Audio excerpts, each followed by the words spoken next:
Chapter 8, Mishnah 2. The next dispute concerns the rabbinic mitzvah of netilat yadayim, washing one's hands before eating bread. To understand this Mishnah, it is necessary to know some rules of tumah and tahara. Most original sources of tumah, nevela, sheretz, zav, etc., come under the category of av hatumah, literally father of tumah. An av hatumah can transmit tumah to people and objects, which could then transmit tumah to other things. However, the tumah becomes weaker as it passes from one item to another. Something that touches an av hatumah becomes a rishon latumah, first level of received tumah, or just rishon. Something that touches a rishon becomes a sheni latumah, second level of received tumah, or just sheni. The higher the level of an item's tumah, the more things it can contaminate. An av hatumah can contaminate people, utensils, food, and drink. A rishon can contaminate food and drink, but not people or utensils. A sheni can contaminate only sacred food and drink, such as terumah and kodashim, and not ordinary food or drink. The preceding is a biblical law. The sages added a number of decrees, which include the tumah of liquids. Under biblical law, if something touches a rishon, it becomes a sheni, which, as stated above, cannot contaminate ordinary, non-sacred food.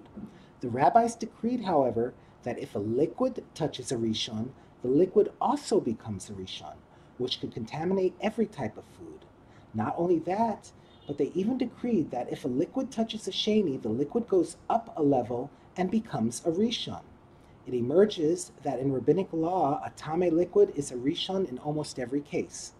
The rabbis further decreed that a tameh liquid, rishon, could contaminate even a utensil, making it a sheni. This is in contrast to the biblical law, which states that only an av hatumah could contaminate a utensil. The tumah of hands. The sages also decreed that a person's hands are tameh at the level of sheni, and that one may not eat bread before ridding his hands of this tumah, which could be done through the process of netilat yadayim, pouring water on one's hands from a cup. Beit Shammai and Beit Hillel disagree regarding the case of a person who wants to drink wine immediately before eating bread at the beginning of a meal. The question is whether he should do netilat yadayim before or after drinking the wine. We now turn to the words of the Mishnah. Beit Shammai say that first he washes his hands, netilat yadayim, and then he pours and drinks the cup of wine. But Beit Hillel say that first he pours and drinks the cup of wine, and then he washes his hands. According to Beit Shammai, one may not drink wine just before a meal without doing netilat yadayim first, because they are concerned that his unwashed hands, which are a sheni, as stated above, will contaminate any wine that happens to have splashed onto the side of the cup, making that wine a rishon, and the wine will then contaminate the cup, making its outside surface sheni.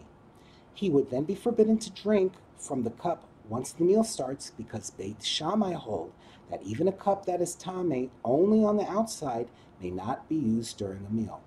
To prevent this, Beit Shammai forbid drinking wine before netilat yadayim, and rule that one must do netilat yadayim first, so that his hands will be tahor when he drinks the wine and cannot cause the cup to become tameh. According to Beit Hillel, however, it is permitted during a meal to use a cup that is tameh only on the outside.